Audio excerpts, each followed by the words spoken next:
Estimados cinescopios, muy buenas noches. ¿Cómo están hoy en esta noche de lunes? Esperemos que su semana haya sido muy buena y que hayan visto buen cine.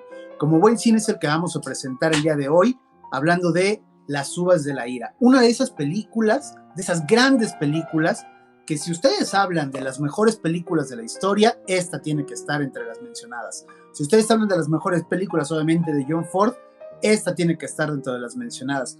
¿Por qué? Porque es una gran película acerca de la dignidad humana. Y para hablar de ella vamos a tener a un invitado de lujo, aquí a Patricio Simple, analista de cine, lo conocerán ustedes por sus TikToks sobre todo, esperemos que los vean, que los sigan, pero también por las grandes análisis que hace sobre el cine mexicano. ¿Cómo estás, Patricio? Muy buena noche. Hola, hola, ¿qué tal? ¿Cómo estás? ¿Cómo estás, José? Pues muchas gracias. Como no me gustan los títulos nobiliarios, pero realmente hay algo que me interesa. En general me gusta el cine, pero más el cine nacional. De hecho, ahorita me quiero aventar un comentario de Mecánica Nacional que vi mucha similitud con las uvas de la ira, pero bueno. Mira qué bueno, interesante va a estar ese comentario. Y cerrando aquí también al ciclo de invitados, tenemos de la barra de Cinescopia a el estimado Uriel Salvador. ¿Cómo estás, Uriel? Buenas noches.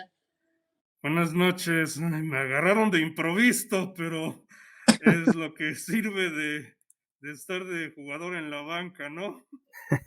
No, a veces hay que jugar aquí de bateador emergente, pero además para hablar de un peliculón con mayúsculas, no sé, ya les preguntaré hacia el final, hoy, ¿por qué no desde ahorita, desde el inicio, si consideran que Las uvas de la ira es la mejor o una de las mejores películas de John Ford? ¿Qué piensan Hijo, ustedes, Patricio? hijo.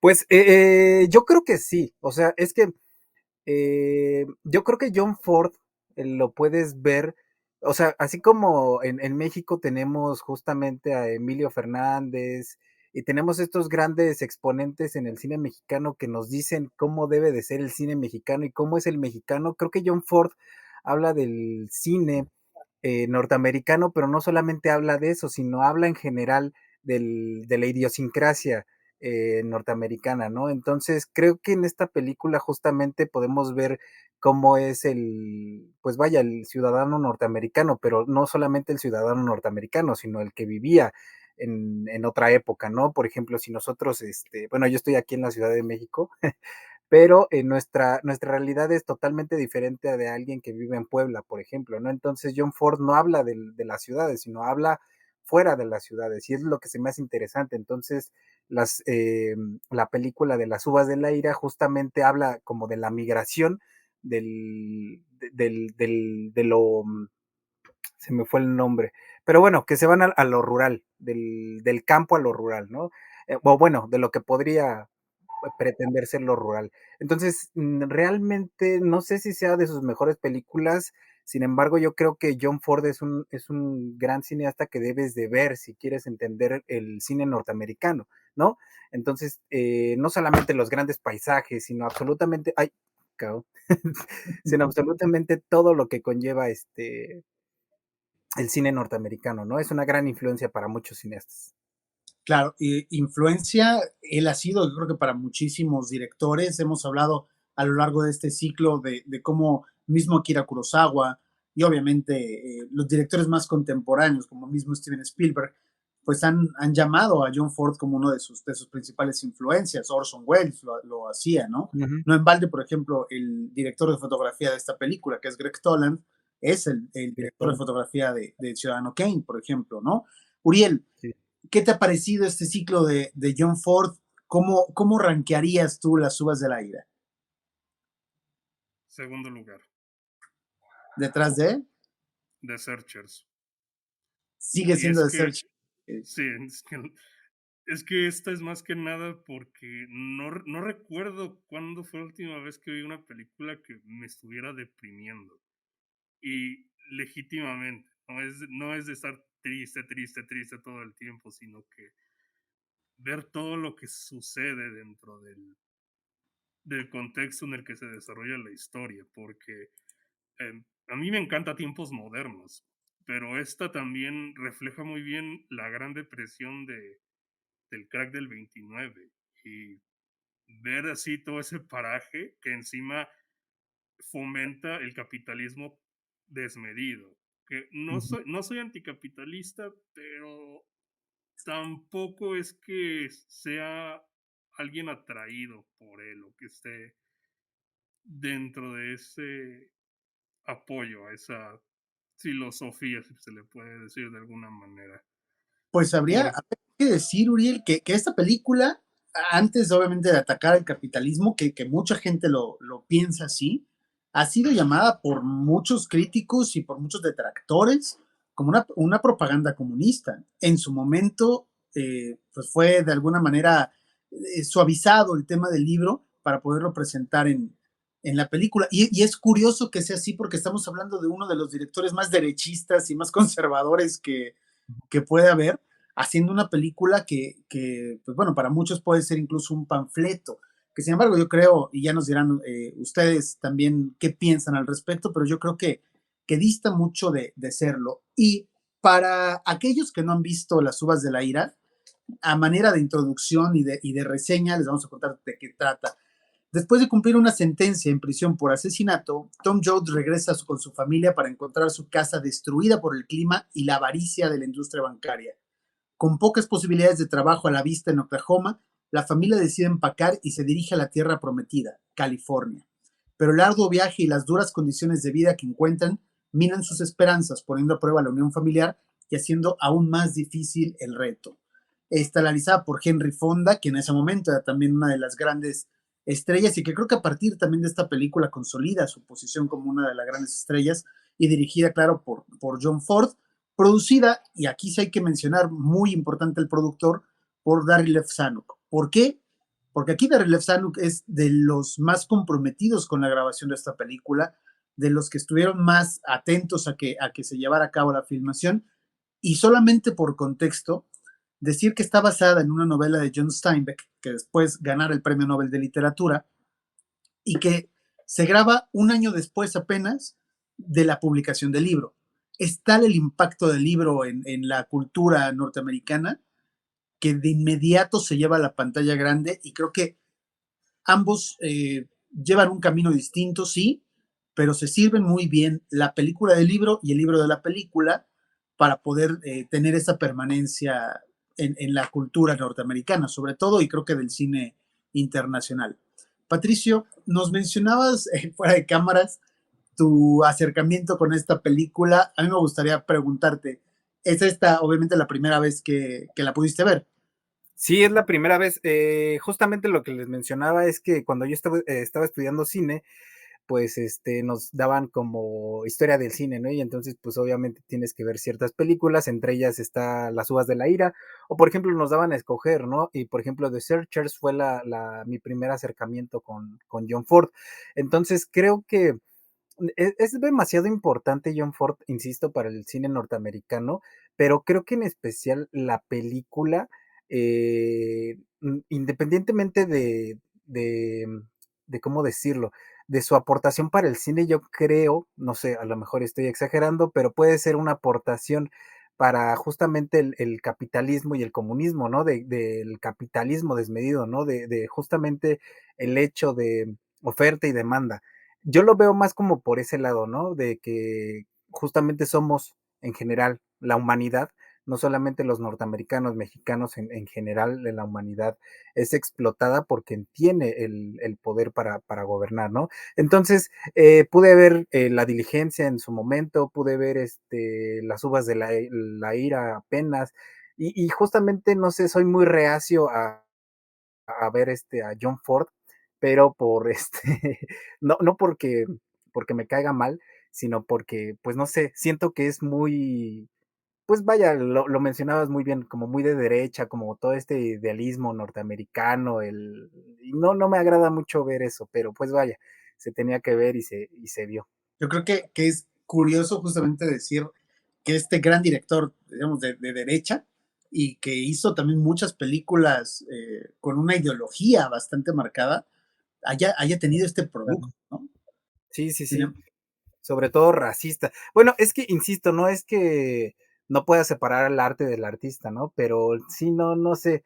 Yo tengo como muchos problemas de, por ejemplo, cómo se retratan a los mexicanos en las películas o inclusive cómo se retrata el racismo, ¿no? Hay películas que son completamente racistas.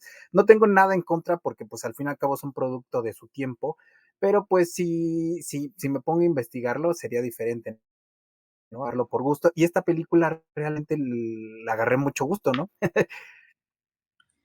Uriel, tú, por ejemplo, ves mencionabas esta parte de decir que se habla mucho de comunismo, indirectamente de socialismo, y de capitalismo, obviamente. ¿Crees que ese sea, o entiendes ese como el tema principal de las uvas de la ira? No tanto. Está ahí, pero el enfoque es más bien cómo sobresalir o cómo sobrellevar de esa situación. O sea, ¿alguno de ustedes leyó el libro Sí, original? sí, sí, sí. No, yo no, yo no. ¿Y Aquí qué se los comparación presumo. ay, y bueno, qué diferencias hay con respecto a la película? O en qué podríamos decir que se nutre? En todo, o sea, tenemos que entender que el libro es una investigación que hace John Steinbeck como periodista acerca de cómo se vive en estas caravanas o en estas comunas en las cuales eh, pues llegan a ser unos cinturones de miseria en California, ¿no? De esos trabajadores migrantes. Es una serie de investigaciones que publica en un periódico y que después retoma para hacerlas novela, para hacerlas el libro. Sí hay cambios, obviamente, por ejemplo, el final que tiene la película es distinto al final que tiene el libro, que es mucho más crudo, pero creo que son de esos casos excepcionales en los cuales es una muy buena adaptación. Es un libro grande, sin embargo, la verdad es que en esta hora y media, 2 horas casi que te condensa la historia John Ford, la verdad es que lo hace bastante bien y tiene justamente la esencia de todo esto. Yo mencionaba algo. Se habla de John Ford siempre como el gran director de westerns, pero realmente creo que puede ser el cineasta de las migraciones al este. Esta película es también sobre una forma de migración, sobre una forma de cómo, por trabajo en este caso, por la miseria que existe en Oklahoma, las familias van y cambian, ¿no? Y es una buena parte de road movie la película, Ujú. que es la primera mitad. Y la segunda mitad, pues ya te enfrentas a la realidad de estas granjas en California, en las cuales pues la publicidad hecha a través de los panfletos pues no corresponde, ¿no? A lo que en realidad se está viviendo. Patricio, yo voy a atacar directamente el tema que decías de Mecánica Nacional. ¿Cómo ves tú esa similitud? Porque ahorita que lo decías de la camioneta y la familia viajando, en este caso hacia el sur de la ciudad, ¿cómo ves tú este paralelismo? Sí, yo creo que, por ejemplo, en Mecánica Nacional hay poquitas películas, creo yo, bueno, a partir de después del cine de oro que nos hablan de la mexicaneidad, ¿no? O sea, muchos se ha hablado, por ejemplo, Velasco o algunos artistas que han intentado darle un sentido a la mexicaneidad. Y, por ejemplo, Naranja Nacional, Mecánica Nacional es un ejemplo de lo que puede ser hablar de lo que hace mexicano al mexicano, ¿no? Y entonces yo veía como estas similitudes sobre todo pues por el hecho de que viajan, ¿no? Están viajando, justamente lo mencionas, es una road movie, y entonces Mecánica Nacional también se convierte en una road movie, y adicional a ello también se les muere un pariente ahí en Mecánica Nacional, también se les muere un pariente, entonces como que pasan varias cosas a lo largo de su trayectoria como una road movie, sin embargo, una lo aborda como más melodramática y la otra es como un poquito más fársica, ¿no? Que es Mecánica Nacional. Entonces yo creo que los mexicanos pues tenemos como esa chispita de echar desmán, ¿no? De echar desmadrito, de ser los juguetones, y entonces se abordan de dos diferentes modos, ¿no? Mientras en una le dejan una notita, ¿no? De que no pudimos porque somos pobres en la otra, o como mexicanos diríamos, pues chingue su madre, no hay que se quede la abuela o cualquier cosa. Entonces yo veo como estos dos polos y justamente yo puedo alcanzar a distinguir de dos idiosincrasias diferentes, pero al fin y al cabo tratados como la familia. O sea, por ejemplo, preguntabas del capitalismo. Yo no creo que se trate del capitalismo la película, sino más bien de la unión de la familia. Y justamente la mamá de la familia norteamericana lo menciona, ¿no? Que es la unión. Y entonces, si se separan, justamente, pues es como la madre, que es el núcleo de la familia, los intenta tener juntos, ¿no? A toda la familia. Y cuando se van separando es cuando empiezan a perder. En Mecánica Nacional pasa un desmadre, ¿no? Y es bastante divertida. A mí se me hizo muy similar, ¿no? Mecánica Nacional y esta película. Pero obviamente son películas totalmente diferentes que tienen como tema central la familia, ¿no? Y más que nada, yo pienso la idiosincrasia de los norteamericanos, bueno, que nosotros también somos norteamericanos, pero bueno, de los gringos, vaya, no quiero decir eso, pero de los gringos y de los mexicanos. Ahí yo lo veo así. Uriel, esta es una película, digamos, de un viaje, creo yo, tanto realista, o sea, digamos, literal, porque se está trasladando de Oklahoma hacia California, pero también de un viaje metafórico, porque estás hablando de alguna manera este descubrimiento o autodescubrimiento que está haciendo el personaje de Tom Jones.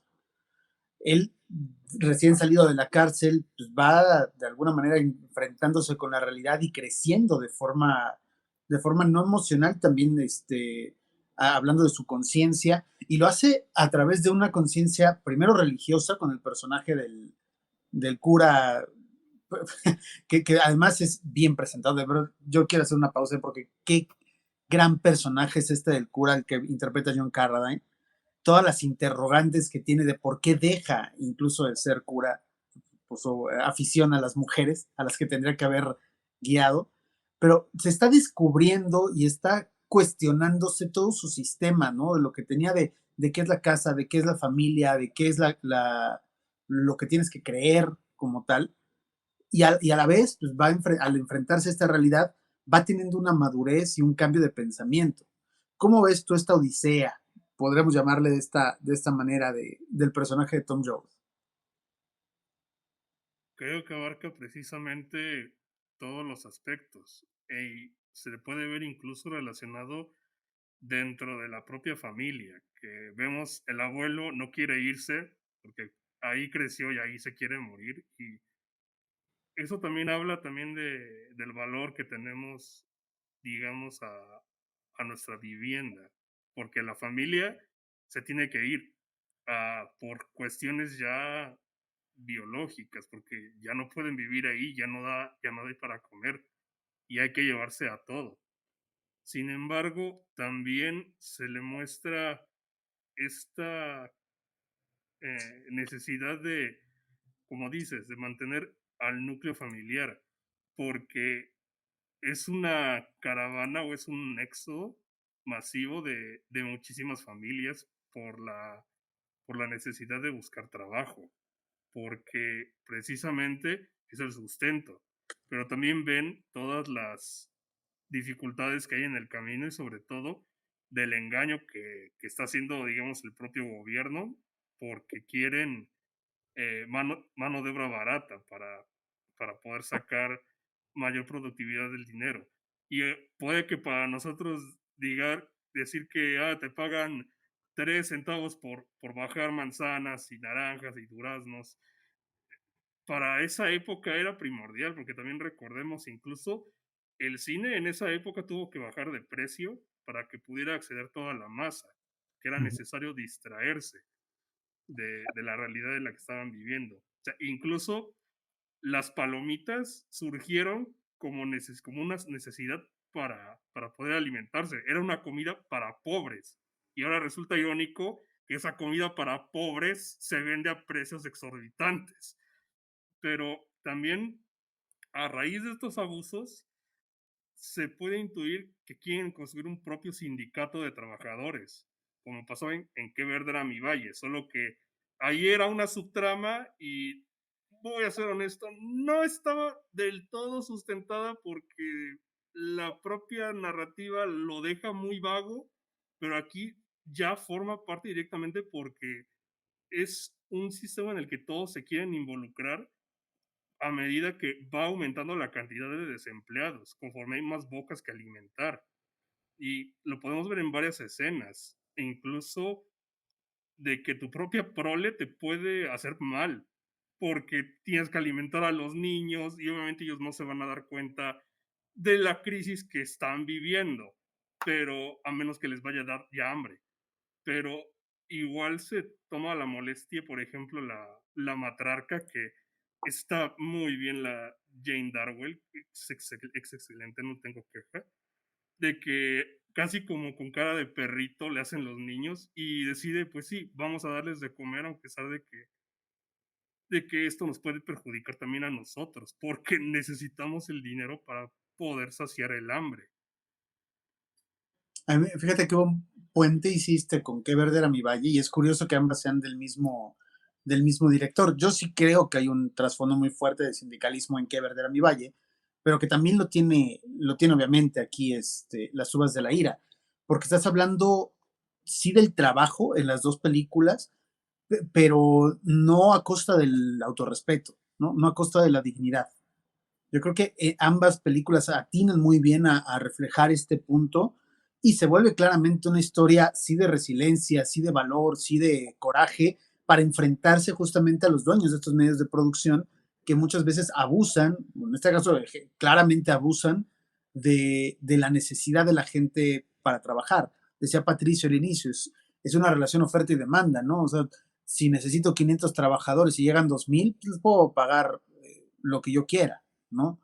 Y aquí sí se ve semilla hacia el sindicalismo, pero lo hace creo que no de forma panfletaria, lo hace a No, través de no, no lo hace. personajes de verdad llenos de simpatía, y lo hacen las dos películas, ¿no? Porque en ambas películas tienen personajes justamente con los cuales te puedes sentir identificado, puedes tener, sí, o sea, la simpatía que te atrae, incluso con alivios cómicos en muchos sentidos. A lo mejor, fíjate, ahorita que hablaba No, Patricia. esta no tiene tanta comedia. Creo que el único chiste que pude notar es de cuando el auto está cruzando el puente y casi se está inclinando y se va a caer, pero fuera de eso Ujú. la película no tiene comedia, es muy seria.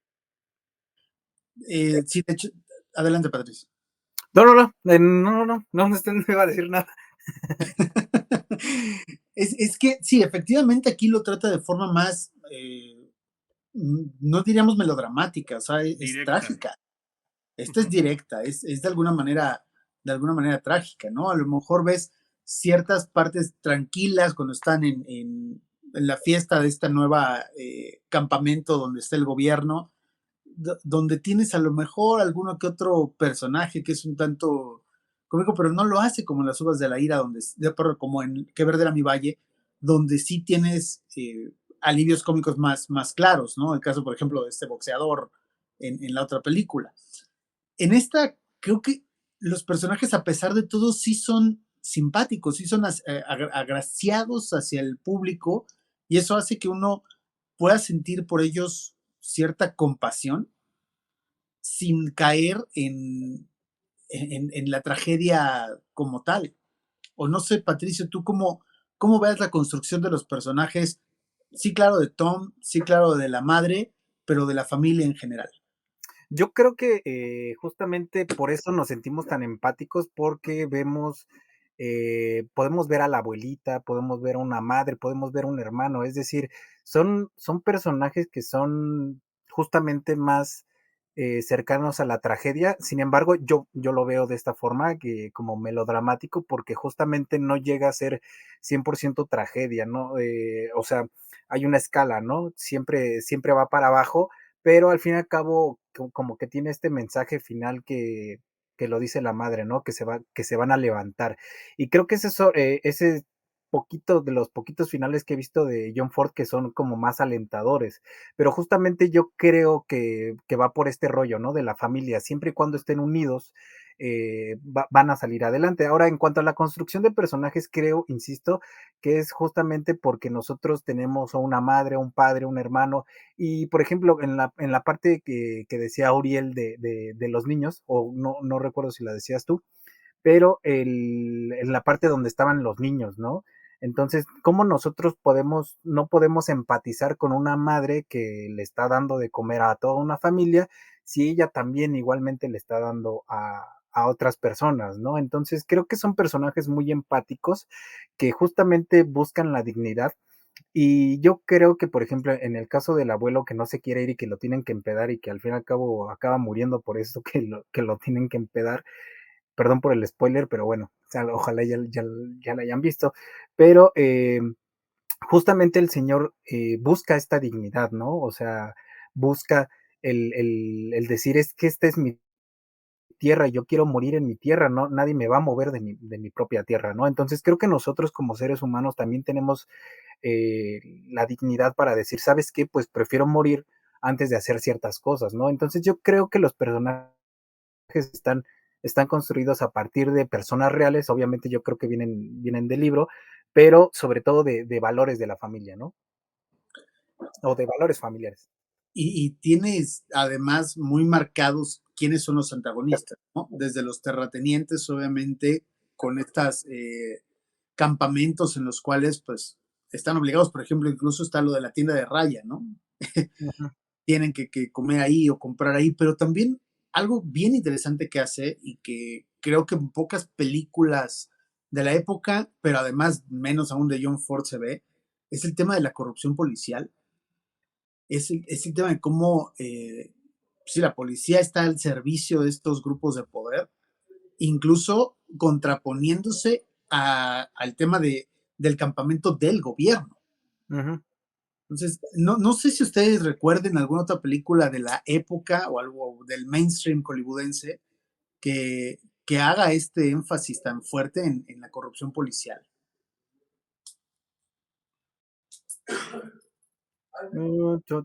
Pensándolo, no, realmente no. Y yo creo que estamos como, sí, no, realmente no. No había como mucha indagación. Y de hecho, de John Ford lo hace, pero lo hace como veladamente, ¿no? Digo, al fin y al cabo también es una consecuencia de la hambruna que existía en esos momentos, pero yo creo que no lo hace como tal. O sea, ¿a qué me refiero? Que no es el tema principal, sino más bien es consecuencia por ejemplo, la migración, ¿no? Entonces, por ejemplo, al principio de la película, o de las primeras secuencias, no recuerdo el nombre, pero llega con el tractor, ¿no? Y llegan a tumbarle su casa, ¿no? Entonces dice, básicamente, porque me pagan $3 la hora, ¿no? Entonces, Y tengo una eh, familia que alimentar, además de que tengo a mi esposa, tengo a mis hijos, tengo a la ujú, madre de mi esposa. sí, justo. Entonces, yo creo que más bien, por ejemplo, en este caso, es consecuencia o sea, igualmente, yo creo que en esos momentos de la Gran Depresión, pues justamente todos estaban hambrientos, ¿no? Entonces, eras tú o yo. Y justamente hay muchos diálogos que lo dicen, ¿no? Y te lo pone John Ford de esa forma. Yo la verdad es que sí lo ponía sobre la mesa porque estamos hablando de una película en pleno apogeo del código Hayes, en el Ujú, cual era muy difícil hablar mal de las instituciones, específicamente de la policía. Y aquí creo que lo hace y lo hace de una manera pues, bastante directa e interesante. Habrá que ver que en la época, mismo Darryl Lefsano, que es el productor, decía no estaban seguros de que lo que hubieran leído en el libro fuera real o fuera muy ficcionado por parte de Steinbeck. Y se dice que incluso llegó a mandar espías a comprobar si la vida en los campamentos del gobierno, en los campamentos, era como tal.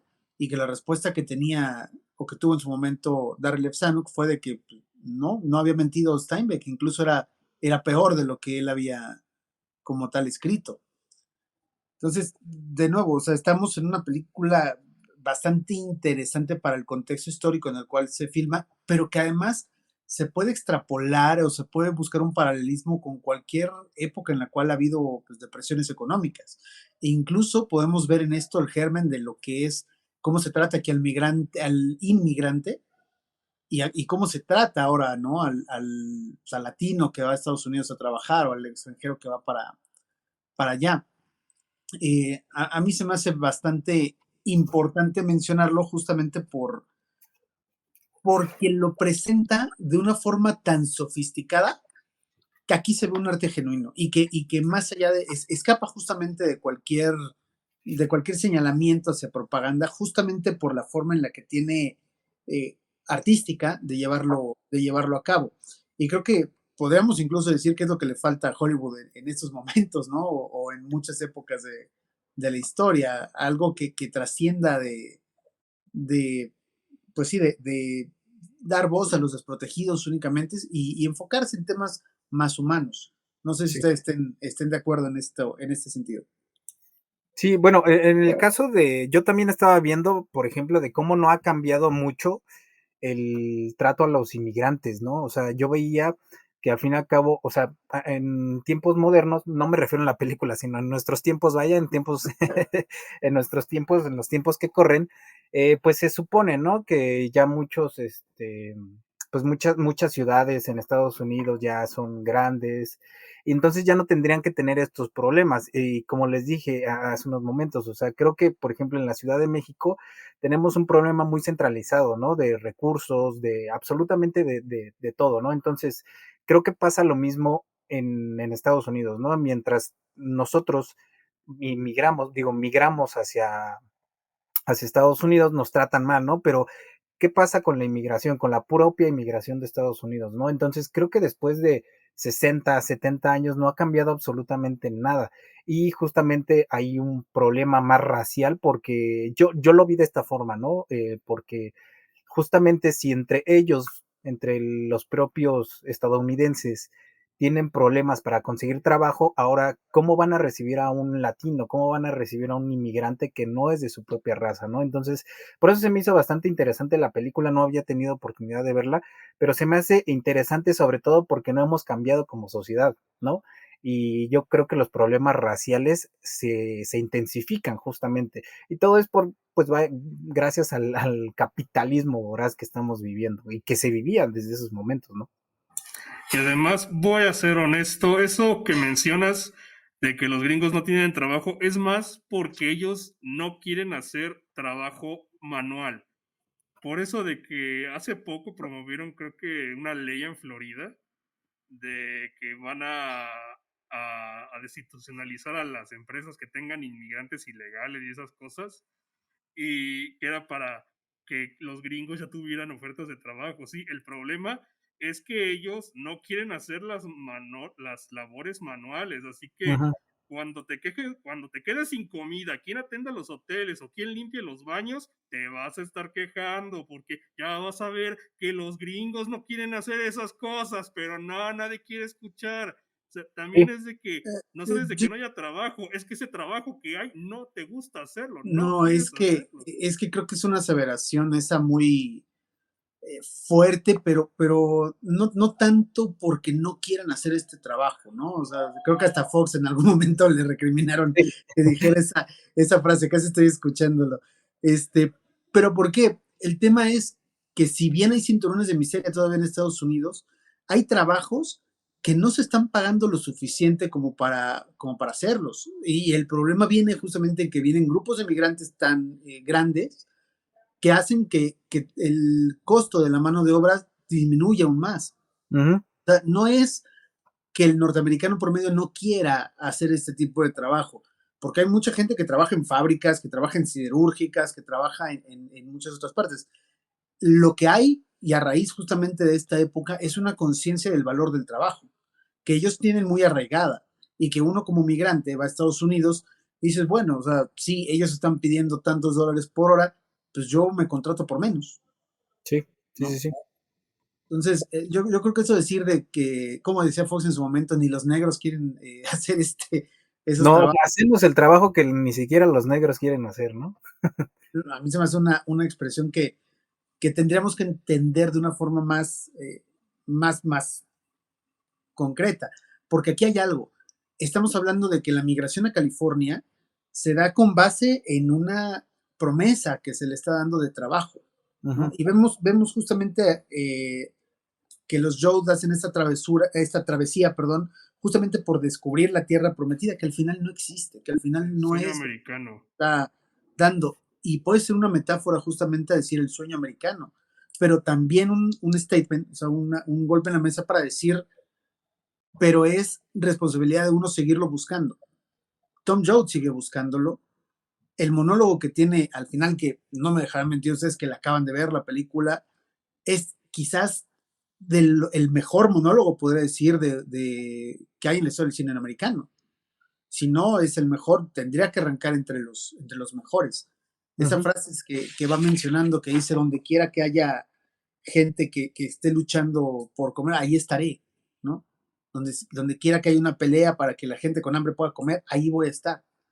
¿No? Esa parte etérea que te está diciendo, le está marcando justamente una guía a decir, tienes que seguir luchando independientemente de que el sueño americano sea o pueda resultar para algunos una fantasía, sigue estando ahí. O sea, nunca puedes perder esa parte del sueño, pero no tienes que rebajar el valor que debe tener tu trabajo. Que yo creo que esa es parte de lo interesante que hace la película.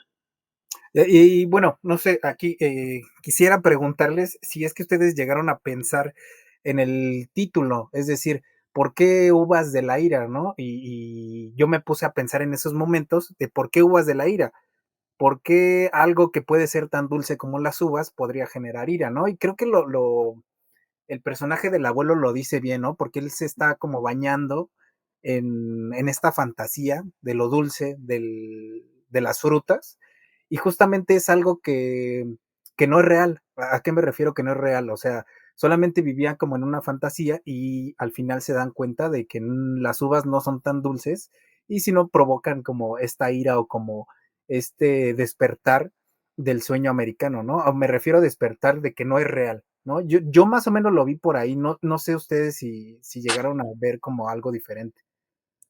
Por un momento yo iba a hacer el chiste de Homero con matar a un ruiseñor. No, yo creo que va por ahí, Patricio. O sea, también este diálogo que tiene, que es magnífica esa escena, donde el abuelo está diciendo, una vez que llegue a California, voy a bajar, voy a agarrar racimos y me los voy a comer, más me voy a meter en una tina con Ujú. uvas, les voy a aplastar. O sea, Y voy a esa, dejar que el jugo se me corra por la barbilla y lo voy a sí, o sea, disfrutar. esta idealización de lo que es cuando realmente te enfrentas con la realidad, eso es lo que provoca, creo, esta ira pues de todos, ¿no? Incluso de uno como espectador. Y hablaba hace un momento de que se habla de un logro artístico y por qué, hablando de el arte genuino que tiene John Ford en esta película, creo que parte de lo que le da estas relaciones justamente la fotografía, las texturas visuales que tiene, los cambios que da Greg Toland como director a tener a veces tomas como documentales, con poca luz, a veces iluminados solamente de noche o por velas, y cómo en otros momentos te da esos traveling tan impecables cuando van entrando al primer campamento, y en otras se ven atisbos hasta de expresionismo alemán. No sé si ustedes lo ven de esta forma, pero si John Ford es uno de los que más han influenciado a directores a través de la historia del cine, también hay que decir que él tiene sus influencias. Y para él Fritz Lang era uno de los que más lo habían influenciado. Entonces, en esta película y en The Informer, creo que es más claro justamente cómo recurre a estos recursos de luz y sombras para narrarte la historia. Y creo que dentro de todo lo técnico es lo más resaltable de la película. Obviamente las actuaciones, que ahorita hablaremos quizás de ellas, eh, pero en lo técnico, no sé si ustedes vean algo todavía mejor o igual de bueno que la fotografía. Pues justamente yo estaba viendo, bueno, al principio, ya después no, porque no sé si les pasa que están como tratando de analizar qué me está tratando de decir con ciertos planos y ya después te vas con la historia y obviamente pues ya no puedes analizar, ¿no? Entonces, por ejemplo, hay un traveling que hace y yo dije, oye, es que qué gran narrador es, ¿no? O sea, porque digamos que estamos en pañales todavía en el cine, y entonces cómo John Ford utiliza todos estos recursos, o el lenguaje cinematográfico, las convenciones cinematográficas, como para mostrarnos ciertas cosas, ¿no? Entonces, por ejemplo, no sé si recuerdan que utiliza un traveling y después, bueno, está como en la parte de abajo y después hace un picado y muestra el rostro de Henry Fonda. Entonces, como todas estas expresiones que ya no se ven en el cine actual, sino más bien que utilizan cortes, utilizan zooms o utilizan cualquier otra cosa, pero aquí utiliza el lenguaje para narrarnos sin que nosotros perdamos el hilo de la historia, ¿no? Entonces a mí se me hace el cine clásico, bueno, vaya, así es el cine clásico, y creo que John Ford es uno de los exponentes más grandes del cine clásico, es decir, cómo pone la cámara, dónde pone la cámara, cómo mueve la cámara, en qué momento, por ejemplo, para resaltar ciertas expresiones, ¿no? Entonces, la dirección de John Ford a mí se me hace impecable. En cuanto a lo técnico que hablas de la fotografía, sí creo que no mancha la narración. ¿A qué me refiero?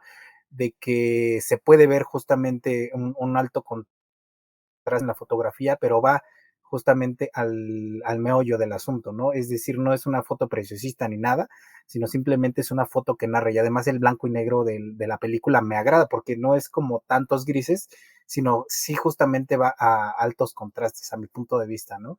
Digo, habría que verla, nada más la vi como una sola vez, pero habría que reverla pues, para analizar todo ese rollo técnico, ¿no? Yo creo que es bien importante lo que mencionas, porque justamente habrá que entender que John Ford es de los directores de la transición sonora. Él era uno de los directores ya establecidos en la época del cine mudo y tiene sus inicios justamente en el cine mudo. Uh Y -huh. esta forma de expresión a través de la fotografía, de narrativa visual, es algo que pocos directores llevan hacia la época ya sonora, ¿no? Y justamente en el cine actual ya difícilmente lo ves. Sí. Difícilmente te le está haciendo la fotografía algo más que lucir o que acompañar, digamos, al personaje. O sea, cuando en este caso tienes estos zooms, estos planos, experto, por ejemplo, en el plano americano, obviamente John Ford, pero como a través de cada una de las tomas te quiere expresar algo y te quiere decir algo. O sea, no es gratuita. Yo creo que también podemos hablar de la edición. Ninguna escena en esta película es gratuita. Sí, no. Ninguna se siente fuera de lugar o que no esté aportando a la trama, y te va llevando con un ritmo impecable, creo, durante toda la película, ¿no? Sí, justamente, por ejemplo, que tienes este plano aquí del carrito que se está yendo de lado, ¿por qué se está yendo de lado, no? O sea, no es gratuito que tengas el horizonte y que tu plano, digo, que tu personaje principal, que es el carro, que es el móvil absolutamente de toda la película, se esté yendo de lado, ¿no? Y va como con los diálogos. Entonces, yo aprecio mucho eso del cine clásico. De hecho, alguna vez lo dijo Scorsese, ¿no? De que él veía mucho cine clásico para ver cómo se expresaban. Chaplin es uno también de otros ejemplos, ¿no? De que pasa del mudo al sonoro, y él aferrado justamente pues a no hablar, tenía que hablar con la cámara, tenía que hablar con estos recursos, ¿no? Entonces, ¿qué nos está diciendo John Ford? Yo creo que técnicamente John Ford es un genio, ¿no? O sea, digo, independientemente de su narrativa, de lo que sea, donde pone la cámara es lo preciso, ¿no? Es el momento exacto. Para mi punto de vista, a lo mejor estoy mamándolo demasiado, pero creo que sabe dónde poner la cámara, ¿no? Y además, pues justamente no solamente dónde poner la cámara, sino como estos planos amplios del western, o estos paisajes, a lo que me refiero. Sí, esta escena, por ejemplo, que está ahorita en pantalla, híjole, también de las más interesantes, hablando de la empatía, ¿no? Y de cómo esta empleada de la cafetería, pues, se niega de alguna manera a venderles el pan porque no le está alcanzando lo suficiente, y tienes al dueño atrás diciéndole, no, déjaselo, no, estaba en tal precio, ¿no? Y después incluso los camioneros, dejándoles el cambio también para decir que no pierda la casa, ¿no? Que no pierda el negocio. Pero Ujú. esta forma también de solidaridad que te va poniendo durante toda la película, decíamos de resiliencia de muchos, pero también eso de solidaridad, es algo muy resaltable Adelante, Uriel. Porque además, quizás la subestimamos mucho la amabilidad, pero en tiempos difíciles la gente suele ser tan amable. Es cierto, la amabilidad es limitada, pero en tiempos de crisis todos somos uno. Y es que también yo creo que incluso esta película es retrospectiva o un incitador para hablar con nuestros abuelos, si es que todavía siguen aquí, porque los niños de esta película ya son viejos y es para saber qué pasaba en esa época, cómo tomaban estas cosas, porque también puede servir para alentar precisamente a las nuevas generaciones. Y no nos podemos, o sea, no podemos dejar de mencionar también que John Ford era un gran director de actores, ¿no? Que siempre tenía esa ventaja de trabajar muchas veces con los mismos que ya había trabajado o que trabajaría posteriormente, ¿no? Eso ayuda a la forma de grabación. Pero hablando de esta película en específico, Jane Darwell, por ejemplo, que es la mamá, gana el Oscar a Mejor Actriz de Reparto, pero tienes la gran actuación de Henry Fonda, ¿no? Y si hay uno de los grandes actores en la historia del cine norteamericano, es Henry Fonda uno de ellos, creo que sin duda. Y aquí está, me gusta porque es una interpretación que alejándose del estereotipo a lo mejor de un héroe redentor, es un personaje muy tranquilo, pero que estás viendo justamente cómo está teniendo esta revolución interna desde lo espiritual y hasta el pensamiento crítico que va adquiriendo. Y es un personaje que yo veo siempre lleno de sombras, no nada más física, digo, metafóricamente, sino incluso a través de la fotografía, pero lleno de sombras, con una rabia contenida, a veces incluso casi siniestro, ¿no? Con una mirada, un gesto muy adusto. Y creo que hace que esta sea de verdad una de las mejores actuaciones de Henry Fonda. ¿A quién más del casting ustedes ven como una de las actuaciones que merezca la pena mencionar?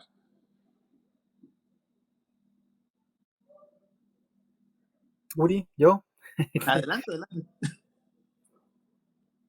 Bueno, yo la verdad es que Henry Fonda, sobre todo o sea, como complementando, y ahorita digo quién, creo que el trasfondo que existe y justamente como esta pasividad es, viene desde mucho antes de su encarcelamiento, ¿no? Porque nos habla de que si salió por libertad condicional, ¿no? Es por algo. Entonces creo que el trasfondo de todos los personajes, ¿no? Y el que más me gusta o el que más me inspira es la mamá. O sea, no sé, siento que realmente veo a una madre, bueno, en ese caso veo como una abuela, ¿no?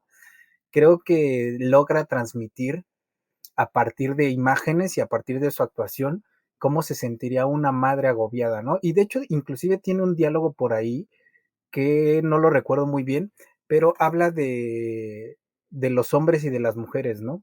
De cómo los hombres viven un golpe y de cómo las mujeres tienen que vivir o cómo las mujeres viven toda su vida ciertos golpes, ¿no? Entonces, que quién aguanta más, quién tiene que aguantar más. Entonces, creo que la madre es otro de los personajes que realmente no sé si sea solamente por lo bien dirigida que está o simplemente sea su actuación, ¿no? Pero yo realmente no veo ningún otro personaje, o sea, que no esté dentro de la película, ¿no? O sea, ninguno es exagerado, ninguno está de más, ninguno está de menos. Creo que la película es cuadrada, es muy, muy cuadrada o sea, cuadrada me refiero redondita, pues, perfecta, vaya. Uriel. Y agregar a John Carradine como el predicador Jim Casey, que se vuelve hasta cierto punto un miembro más de la familia debido a sus necesidades.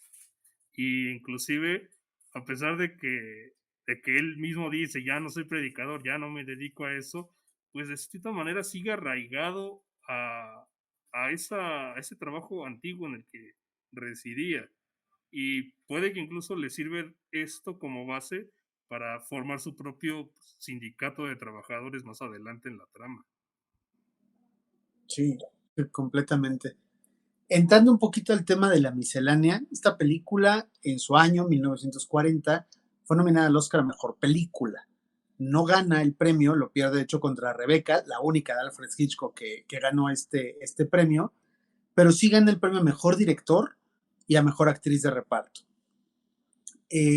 No nada más esto, sino que en su año pues también gana el National Board of Review, el premio del Sindicato de Críticos de Nueva York, y pues la verdad es, estamos ante una de las películas que creo que es más recordada a nivel histórico. De hecho, cuando se hace el National Film Registry en Estados Unidos y que cada año seleccionan algunas películas para guardarlas y restaurarlas, esta está dentro de las primeras 25 elegidas, lo cual no es un logro menor. Se elige en teoría por ser cultural, histórica y estéticamente importante, ¿no? Cualquiera de las películas que entran ahí. Pero más allá de eso, dentro del American Film Institute está rankeada como la número 21 en la historia del cine, en el primer conteo. En el segundo, que hacen 10 años después, la rankean como número 23. ¿Les parece adecuada esta clasificación que hacen los críticos americanos de esta película? No sé. O sea, es una buena posición, pero ya, como dicen, poner a competir el arte ya es otra cosa. Sí, yo estoy de acuerdo con eso, porque, bueno, es que el American Film Institute, yo creo que, insisto, creo que para los americanos sí es una película demasiado importante, ¿no? Entonces, digo, al fin y al cabo, si vemos también estas listas que se hacen, o no sé, como 90 películas son gringas, Akira Kurosawa, y a lo mejor entra, no sé, una Argentina y Amores Perros, ¿no? Entonces, creo que también estas listas, están como, pues no sé, a mí no me gustan tanto las listas, sin embargo, yo creo que para la cultura norteamericana, o más bien la cultura estadounidense, yo creo que sí. Sin embargo, no sé, no demeritarían para nada a John Ford, ni mucho menos las uvas de la ira. Sin embargo, no sé, estoy de acuerdo con Uriel, en poner a competir el arte no es como no es como algo que esté de acuerdo yo. Otra curiosidad es que la propia URSS, la propia URSS, la Unión Soviética, quiso usarla precisamente de propaganda como para demostrar de por qué el capitalismo no funciona. Sin embargo, la tuvieron que retirar porque mucho del público que asistía eh, le podía quedar la mala impresión de que hasta el más pobre podía tener auto. Y pues eso no podían meterlo. Es interesante cómo te dicen al inicio, ¿no? O sea, está toda la familia trabajando, juntamos $200, compramos esta camioneta, que es una camioneta de no sé si segundo o tercer uso, ¿eh? Mm, Pero que se vuelve también de alguna manera un personaje dentro de la película. ujú. Sí, sí, también es interesante, ¿no? También ver, bueno, es que no sé, digo, no es el punto, pero también hay ciertas cosillas como, por ejemplo, por qué aguanta tanto, por qué no se les descompone, esas cosas, sí es Que como no otro aguanta, personaje recuerdo en que, algún momento se estaba inclinando y casi se cae. Oye, qué ah, no, buena no, toma, bueno, ¿eh? Qué buena toma. Yo no sé si fue, decían de la suerte de John Ford al filmar, pero decían también que era muy meticuloso. Oye, qué toma tan impresionante, cómo está a punto de voltearse y por nada se regresa. Yo no sé si eso lo aguantaba una segunda toma, ¿eh? sí, no, quién sabe, yo creo que, quién sabe, no sé, yo creo que sí fue planeado, igual y no, pero, pero bueno, o sea, lo que me refiero es que también hay ciertas cosillas que, que aporta como personaje la camioneta, ¿no? Pues bueno, para empezar a cerrar un poquito el programa, sí me gustaría preguntarles, a forma de resumen, Patricio, empezando contigo, ¿qué te deja haber visto Las uvas de la ira? Pues lo que he comentado, yo creo que es demasiado importante la película, y más importante para comprender ciertas cosas del capitalismo, del comunismo, que como tal no se mencionan, pero vemos las consecuencias de, ¿no? Vemos la idiosincrasia. que existe, o bueno, en mi punto de vista vemos la idiosincrasia que existe acerca de los empleados y sobre todo porque son arrancados de sus propias tierras, ¿no? Entonces, a mí me gusta mucho el ver las películas en este aspecto porque es antropología cinematográfica, ¿no? Podemos ver los carros, podemos ver el pensamiento de esos momentos. A mí me deja eso de esa época y comprender por qué estamos en estos momentos, como lo decía, con algo tan, o sea, por qué tenemos un racismo tan arraigado, o por qué se tiene un racismo tan arraigado en Estados Unidos, ¿no? Y en cuanto al arte, pues yo realmente la veo como una película muy redondita, en ningún momento te aburres, o sea, creo que es una película con un guión bastante sólido. No sé si venga, ya me dirás tú, José, si es que viene del libro, pero es un guión completamente clásico y sus personajes son totalmente,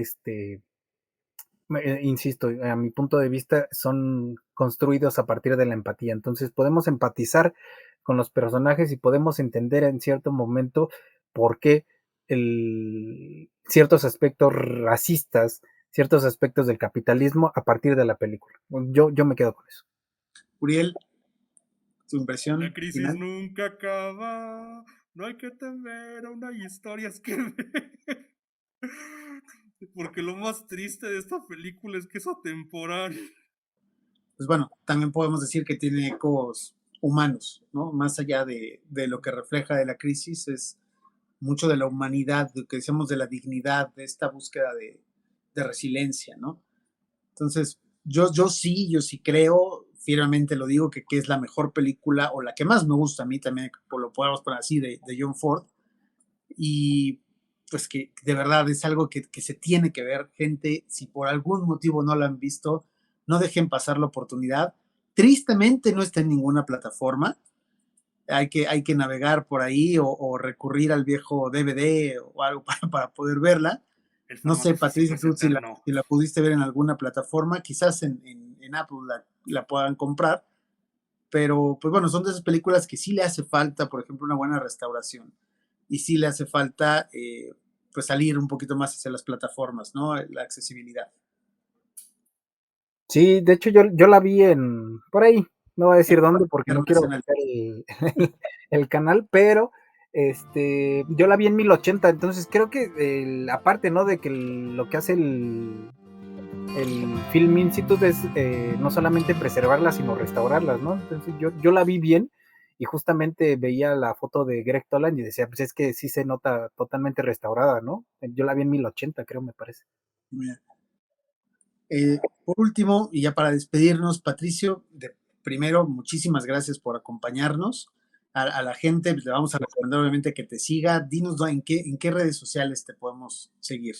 Estoy en todos lados como Patricio Simple, creo que YouTube, YouTube, TikTok e Instagram. Pero ahorita no he subido nada porque justamente estoy haciendo una escaleta para hacer un guión de historia documental de cine. Pero bueno, estoy en TikTok, Patricio Simple, Patricio.simple me parece, Instagram, Patricio Simple y YouTube, Patricio Simple. Qué ganas de ver ese trabajo que estás haciendo, ¿eh? De verdad, La gente, verdad es no, que sí le no, hace falta porque no sé si les pasa a ustedes que escuchan a cada rato que el cine nacional es puro Marta y Gareda y no, Chaparro, entonces a tumbar ideologías. exactamente, a tumbarlas. Uriel, es momento de que develemos cuál fue el voto del público para la última película que presentaremos en este ciclo de John Ford. Recordemos que se hizo una votación y cuáles eran las tres nominadas y cuál es la ganadora, Uriel. Bueno, habíamos elegido The Informer, The Searchers y Quiet Man para cerrar el ciclo de John Ford. Lo dejamos a votación del público y porque ustedes lo pidieron, la ganadora con el 54% de los votos es The Searchers. Muy bien. Entonces, no dejen de acompañarnos el próximo lunes para hablar de The Searchers, que pues vaya, también es una de las joyas de la corona del cine western y sobre todo del cine de John Ford. Cinescopios, muchísimas gracias, que tengan una excelente noche.